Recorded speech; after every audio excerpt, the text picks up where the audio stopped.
Om Shri Gurubhyo Namaha. Saraswati. Saraswati Puja occurs in the Sharad Ritu. As per Indian calendar, the year is divided into 6 Ritus. The 6 Ritus are Vasantam, Spring, Grishma, Summer, Varsha, Sharad, Autumn, Hemant, Winter, and Sishir.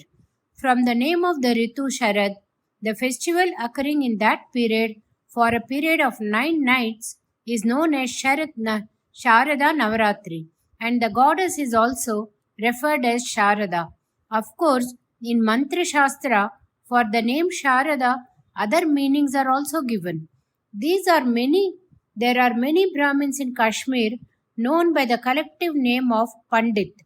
Though the meaning of the word Pandit is learned and knowledgeable, it has come to be associated with the Brahmin community of Kashmir.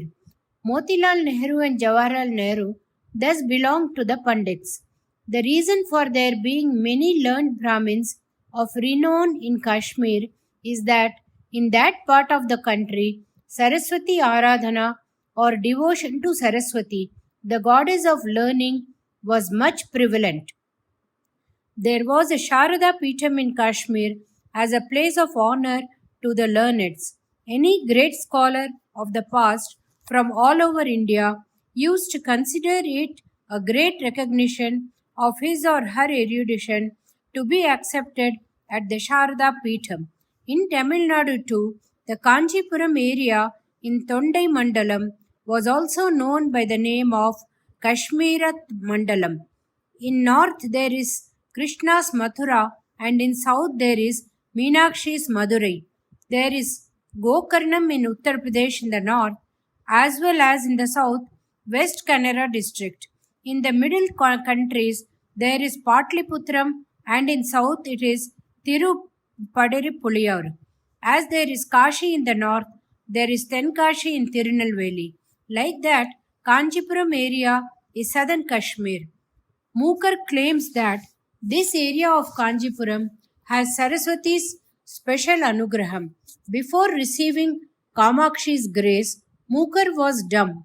In the Kamakshi's temple here, there is a special Sannidhanam of Saraswati Amman, where there is a statue of her with 8 hands, which is supremely graceful.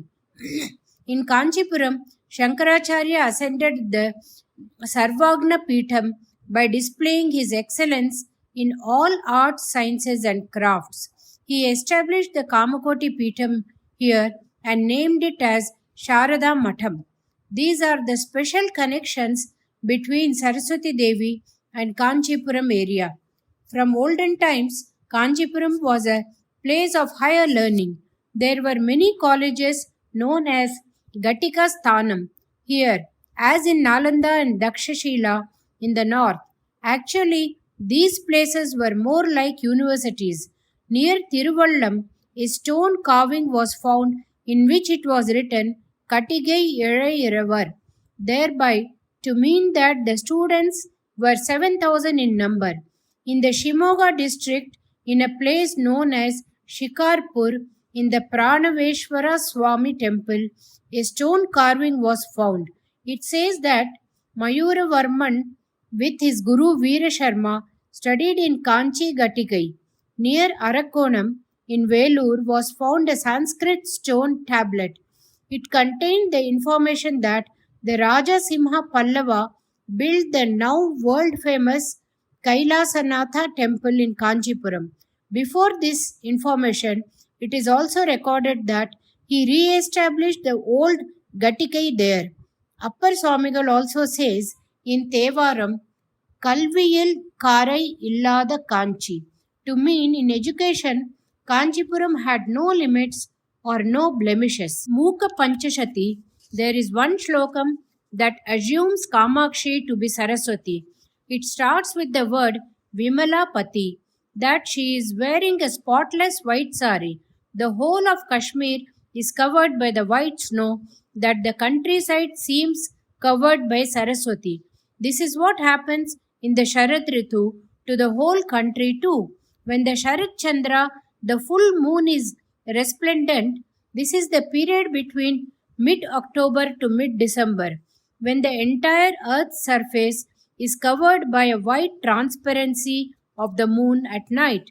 Even in daytime, the sun is rather mild and the clouds are wisps of white floating hither and thither.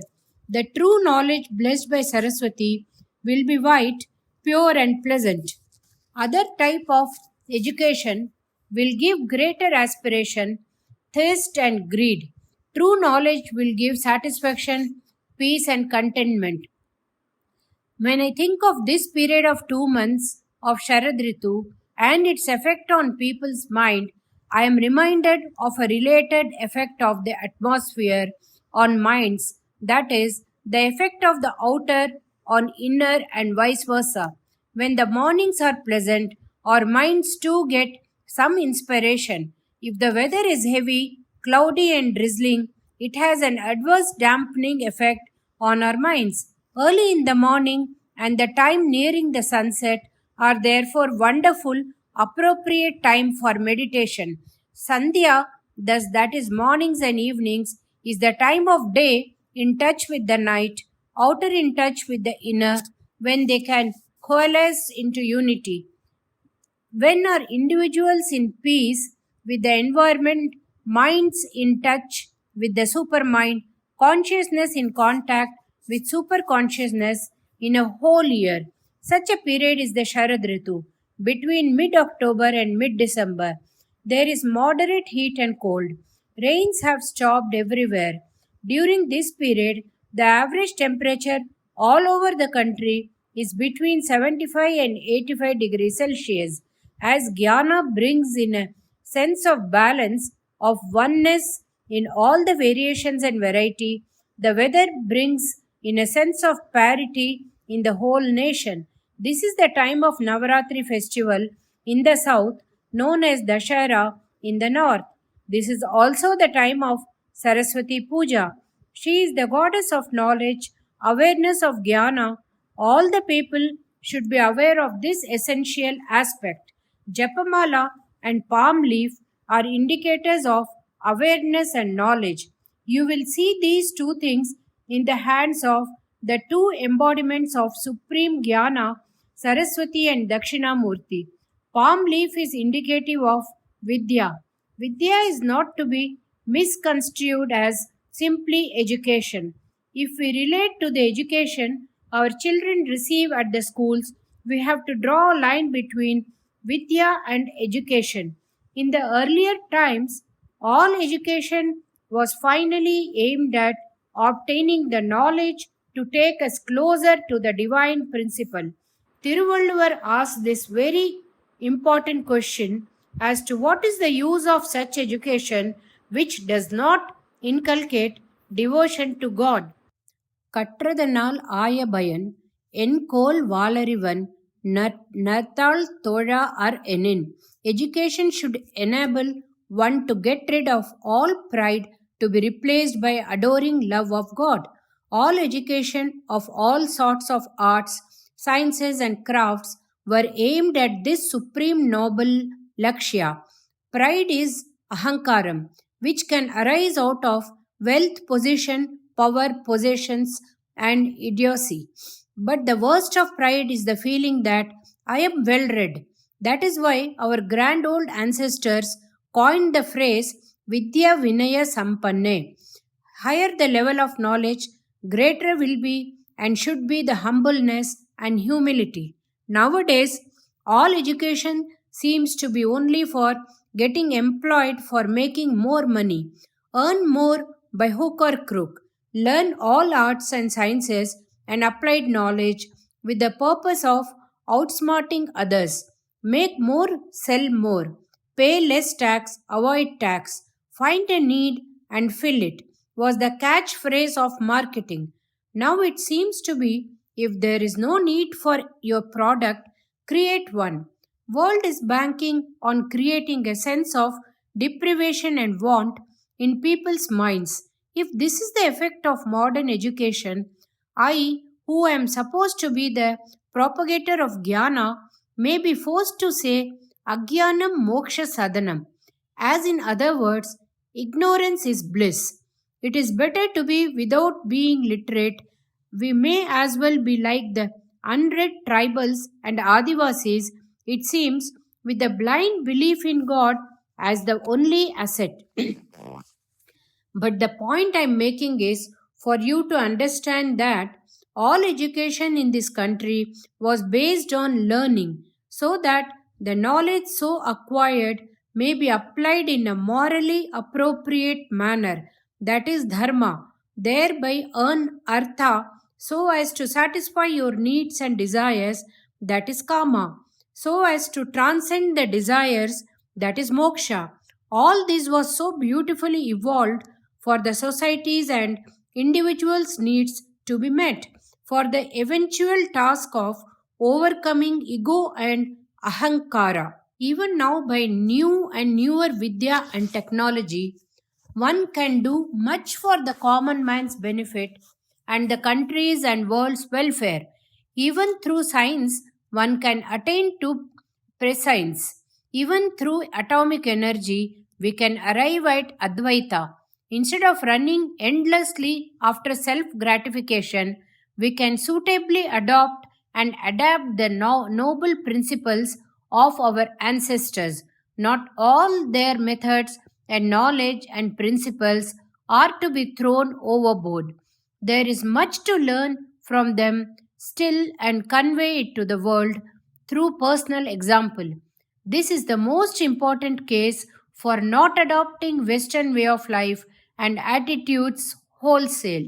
For any disease to be cured with the medicines, pathyam, that is restriction on diet, is very important, without which the medicine becomes poison. For the medicine of Vidya to be effective, the pathyam required is unpretentious modesty and humility with which it becomes the amritam that gives jnana. That is why Dakshinamurti and Saraswati are the Vidya deities. You know that Saraswati is addressed as Sakala Kala Vani and Sarva Vidya Swarupini. Vedas say that Dakshinamurti is the Lord of all Vidya. He is in a state of total inertia when all speech, action, and awareness are at a standstill. It is that Dakshinamurti who is considered as the Medha who grants boons for brilliance of the brains, Buddhi Prakasham, mastery of speech, Vak Vanmai, and power of knowledge, Vidvat Shakti. Both Dakshinamurti and Saraswati, in addition to Rudrakshamala and palm leaf, have the crescent moon in their hair. It is called Chandra Kalai. Kalai or the crescent is indicative of growth. For knowledge, there is no end. It is always growing. The more you know, the more you become aware of your limitations. Avvai Patti is one of her immortal songs says, கரத்து கைமண் அளவு கல்லடாடு உலகளவு உர்ரக்கலை மதந்தை ஒடுகிரல். It means that Saraswati Devi says that what she has learnt is only a fistful and what she is yet to learn is as big as the world. That should give us an idea as to how humble we should be. Even today, the really learned experts in any discipline would say, what I know is only the tip of the iceberg. There is much more to know. Like Dakshinamurti and Saraswati also has the third eye in the center of the eyebrows in the forehead. This is indicative of the fact that unless desire is burnt off, there is no place for jnana. Both these gods are depicted as having piled their hair as a crown on the shape of pyramid. This is also a sign of jnani. Both are white as white only can be. This is the color which is not of any color but has all the colors contained in it. Whiteness, when it is clearer, it becomes crystal clear. Both Saraswati and Dakshinamurti have the Spatika Malai, garland of crystal beads. Cleanliness, purity, peace, and clarity automatically accrue to us when we think of them. Mahalakshmi. Tiruvalluvar said, பொருள் இல்லருக்கு இவ்வுலகம் இல்லை, meaning that for people without means money, material, wherewithal, this world is not for them. Porul also means meaning everybody cannot give up livelihood and get involved in Atma Vichara. To run the worldly life, money is necessary. Since there are some people earning, looking after themselves, their family, and the society, some can get involved in Atma Vichara. It is the householders or grahasthas who protect and feed the so called sannyasis by giving them alms bhikshay. If the grahasthas were not there, some calling themselves sannyasis could not have survived, let alone get involved in bhakti and jnana. Not only this, it is the householders who contribute for the conduct of all types of yagas, yajnas, and religious functions. Adi Shankara, who said, Artham Anartham Bhavya Nityam, meaning think daily that money is the corrupting influence that creates all conflicts and confusion. Also said, whatever you earn by fair means, by, by it enjoy yourself. Yellabase nija karmopadam vittam tena vinodaya chittam. The goddess of wealth and affluence is Mahalakshmi. If we pray to her, she will grant us the required wealth. Sri Acharyal, who has given many expositions for aspirant renunciates, has also given Kanakadhara Stavam, as though out of his boundless kindness and concern for the common people involved in day to day affairs of making ends meet. He has given this shloka to teach them the method of approaching Mahalakshmi. There is a story as to how this Kanakadhara Stavam came into being that happened before he took sannyasa. In his childhood in Kaladi, he used to go to each house with a begging bowl and say, Bhavati Bhiksham Dehi. On a Dwadashi, that is the 12th day after new full moon, he went to a very poor man's house. That house owner himself was an Unjavriti Brahmin, that is, one who lived on alms. He was not at home. His better half was there. Once she saw this young Shankara, she thought, oh, what a brilliant young boy. If I give him Bhikshay, I will be honored and blessed. But she could not find anything worth giving, not even a handful of rice. Finally, she located a part decayed nellikai or amla fruit, a type of berry. She felt ashamed of offering it. She came out with the fruit, but could not make up her mind to give such a pittance. Half crying and whimpering, she possibly thought, good or bad, I can offer only what I have got. I just can't let him go with an empty bowl. Finally, she gave him that with great reluctance and shame. Acharya could see as to how much she wanted to shower largesse on him and how she was unable to because of her abject poverty. His heart melted for her. He immediately sang the Kanakadhara Stavam, praying to the goddess of wealth, Mahalakshmi. Parashakti is Mahalakshmi. By the time he finished there was an aerial announcement to the effect that the couple were suffering the effects of many lives of sin. Their property is their punishment. Till all their sins are washed off, they have to undergo penury. The time for relief has not yet come. Acharyal's reply to this was, let their sins of past generations be any amount. By giving the only edible fruit away, they have more than made up for all the past. When she did not have anything to eat herself, she has sacrificed the only possession with so much love. Her bhikshay should be able to cancel all past sins. He said, Mother Mahalakshmi, you should not be too strict. You are the personification of love and benevolence. Please display your kindness and karuna. There is internal evidence of his appeal in the Kanakadhara Stava itself. In the shloka, starting with the words Dadyat Dayanubhavano Dravinambudhara, he beseeches as the Sadaka birds keep thirsting for the rain waters. This poor family is waiting for Aishwarya. Their past is roasting them like the sweltering heat of rainless summer. Let the breeze of your grace bring the rain bearing clouds of benevolence. Please be kind enough to shower your choicest blessings of wealth and affluence on them. O Mother, as he completed his prayer, there was a shower of gold nuggets the size of amla fruits all around the cottage. For the one overripe Nellikkani, the poor woman had been compensated with enormous wealth.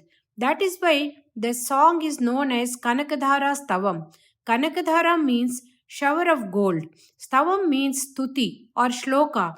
Another speciality of the shloka is that it is the first one by the boy who is the future Acharya.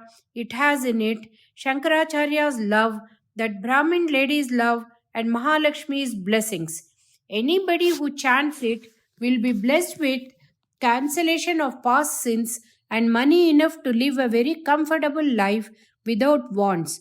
Acharya, who mainly advocated that everything is one, who said the Jiva and Ishvara are not different and that all gods are one and the same, often insisted that all deities are the different forms of the same God.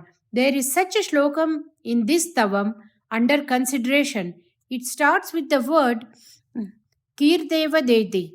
In it, he says, "You who is called the Patni of Mahavishnu, who has a flag with the mark of eagle, are also the Vagdevi Saraswati. You are also the Sakambari Devi, who is the goddess of all trees, creepers, and plants. You are also the consort of Sasishekara Parvati. You are the power of Tripura, playing the game of Srishti, Sthiti, and Samhara.